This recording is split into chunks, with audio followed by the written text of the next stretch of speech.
Hello students, welcome again बेटा। और आज की वीडियो में क्या करेंगे हम? आज की वीडियो में करेंगे कार्यपत्रक 8 कक्षा 7 के विद्यार्थियों के लिए है। विषय है हिंदी। टॉपिक क्या है बेटा? हिमालय की बेटियां। नया चैप्टर स्टार्ट करेंगे, हिमालय की बेटियां, जो कि शिक्षा निदेशालय की तरफ से आपके लिए 20 अक्टूबर 2020 के लिए शेड्यूल किया गया है। आज 2 वर्कशीट करनी है। एक वर्कशीट करनी है हिंदी की और एक वर्कशीट करनी है मैथ्स की। ठीक है, 2 वर्कशीट आपको अपनी कॉपी में करनी है। So now let's start. गद्यांश को ध्यानपूर्वक पढ़कर पूछे गए प्रश्नों के उत्तर दें। तो यहाँ पर पहले आपको ये पढ़ना है, फिर आपको प्रश्नों के उत्तर देने हैं। चलिए स्टार्ट करते हैं। इस पाठ में लेखक नागार्जुन ने, तो लेखक कौन है? नागार्जुन। उन्होंने हिमालय से निकलने वाली नदियों को ममता भरी आंखों से देखते हुए उन्हें हिमालय की बेटियां कहा है। तो यानी यहाँ पर देखिए, जो लेखक हैं उन्होंने हिमालय से निकलने वाली नदियां, ठीक है, को ममता भरी आंखों से देखते हुए उन्हें हिमालय की क्या कहा है? उनकी बेटियां कहा है। इसका मतलब क्या है कि उन्होंने हिमालय से निकलने वाली नदियों का एक तरह से मानवीकरण किया है। ठीक है, क्योंकि नदियों को बेटियों का रूप दिया गया है, तो वो क्या है? मानवीकरण किया गया है। यहाँ पर हिमालय का भी मानवीकरण कर दिया गया है।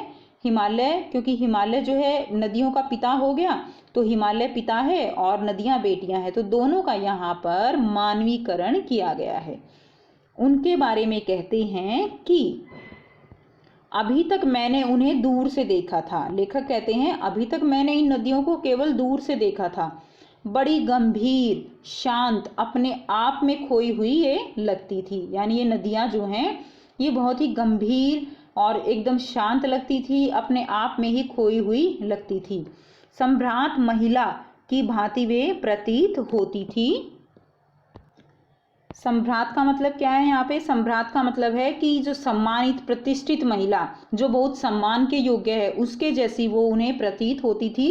और जैसे कि बच्चों हम जानते हैं कि हम नदियों को जो है अपने बहुत ही आदर भाव से हम देखते हैं। नदियों को हम एक तरह से, नदियां हमारे लिए पूजनीय हैं। तो यहाँ पर लेखक वही बता रहे हैं कि एक सम्मानित महिला की भांति वो उनको प्रतीत होती थी। उनके प्रति मेरे दिल में आदर और श्रद्धा के भाव थे।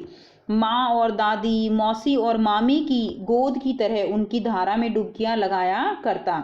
ठीक है, इसी तरह, परंतु जब इस बार में जब हिमालय के कंधे पर चढ़ा तो वे कुछ और ही रूप में सामने थी।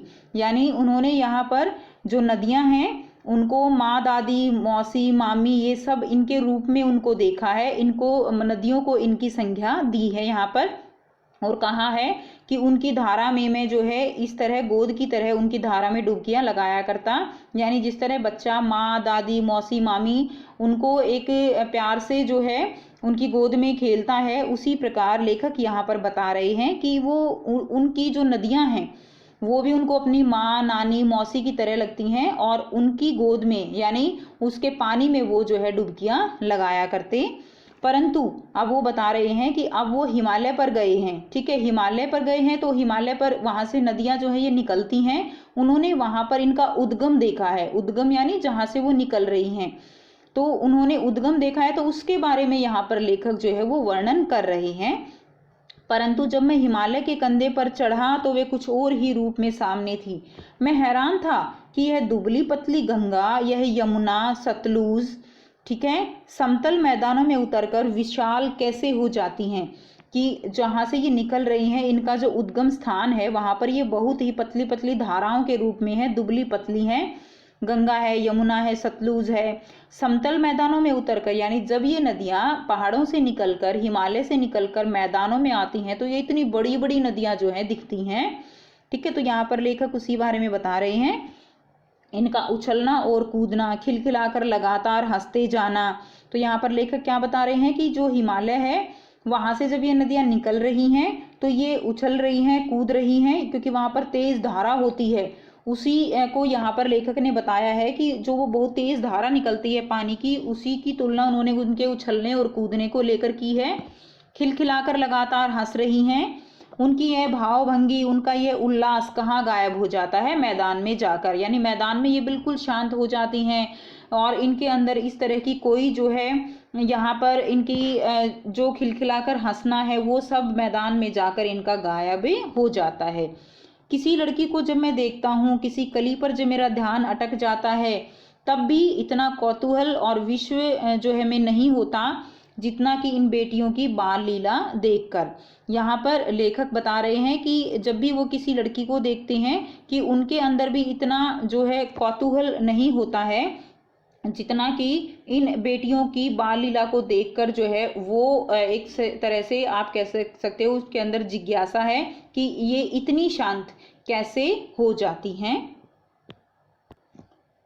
सो यहाँ पर क्या है बच्चों, यहाँ पर विस्मय आएगा, विस्मय, विस्मय यानी हैरान होना। तो यहाँ पर विस्मय यानी हैरान जो है नहीं होता है लेखक जितना कि इन बेटियों की, नदियों की बाल लीला को देखकर हो रहा है। तो इस गद्यांश में अब आपको यहाँ पर प्रश्न दिए गए हैं जिनके उत्तर आपको लिखने हैं। तो पहला प्रश्न क्या है, इस गद्यांश को पढ़कर आपको क्या लगता है कि यहाँ पर किसकी चर्चा हो रही है। तो यहाँ पर किसकी चर्चा हो रही है, यहाँ पर हिमालय और उससे निकलने वाली नदियों की चर्चा हो रही है। तो आइए बेटा देखते हैं इसका उत्तर आप कैसे लिखेंगे। फर्स्ट क्वेश्चन का उत्तर ये रहेगा, यहाँ पर हिमालय से निकलने वाली नदियों की चर्चा हो रही है। ठीक है, यहाँ पर हिमालय से निकलने वाली नदियों की चर्चा यहाँ पर लेखक जो है वो कर रहे हैं। नेक्स्ट क्वेश्चन देखते हैं। प्रश्न 2 देखिए, इस गद्यांश में कौन सी नदियों की बात की गई है। तो इस गद्यांश में बेटा गंगा, यमुना और सतलुज नदियों की बात कही गई है। यहाँ से आप आंसर लिख दें। यहाँ पर लेखक ने हिमालय से निकलने वाली नदियां गंगा, यमुना और सतलुज के बारे में बात की है, तो ये दूसरे का उत्तर हो जाएगा। तीसरा प्रश्न देखते हैं। तीसरा प्रश्न है, नदियों को मां मानने की परंपरा हमारे यहाँ काफी पुरानी है, लेकिन लेखक नागार्जुन उन्हें किन और रूपों में देखते हैं। तो देखिए, नदियों को मां मानने के जो परंपरा है वो काफी पुरानी है, लेकिन यहाँ पर नागार्जुन ने नदियों को अलग अलग संज्ञा दी है। माँ और दादी, मौसी और मामी की गोद की तरह यहाँ पर लिखा है ना, तो ये इस तरह की संज्ञा उन्होंने यहाँ पर दी है। तो यहाँ से बेटा आप उत्तर लिखेंगे, लेखक नागार्जुन यहाँ नदियों को माँ, मौसी, दादी, मामी के रूप में देखते हैं। नेक्स्ट क्वेश्चन,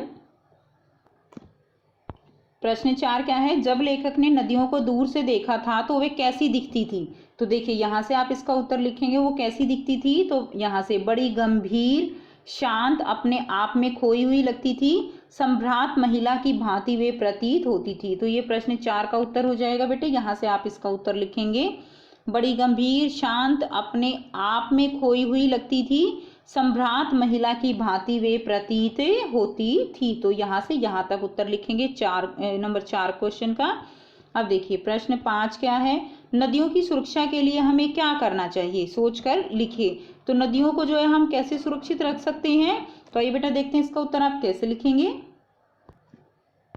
ये इसका उत्तर लिखेंगे बेटा, नदियों में जो है कूड़ा करकट, पूजा सामग्री आदि जैसे पदार्थों को डालने से रोकने के लिए उचित मानक और कानून बनाने चाहिए। पुलों आदि पर ऊंची ऊंची बाड़ लगाई जाए ताकि लोग ऐसा सामान नदियों में ना डाल सकें। तीसरा क्या लिखेंगे, नदियों में पशुओं को नहीं नहलाना चाहिए। फोर्थ क्या लिखेंगे, नदियों में मूर्तियां जो है वो विसर्जित नहीं करनी चाहिए। ठीक है, तो ये जो है पॉइंट आप लिखेंगे कि नदियों को हम किस तरह साफ सुथरा रख सकते हैं। इसके अलावा और भी पॉइंट यहाँ पर आप लिख सकते हो, और भी बहुत सारे पॉइंट्स हैं जिनसे हम नदियों को गंदा होने से, उसके पानी को गंदा होने से यहाँ पर बचा सकते हैं। ठीक है, तो ये थी बेटा आपकी आज की वर्कशीट। आई होप बेटा आपको वर्कशीट क्लियर है। कोई भी प्रॉब्लम है आप कमेंट करके पूछ सकते हो। वीडियो अच्छी लगी तो लाइक और जो है चैनल को सब्सक्राइब कर लीजिए। And thanks for watching. Have a nice day.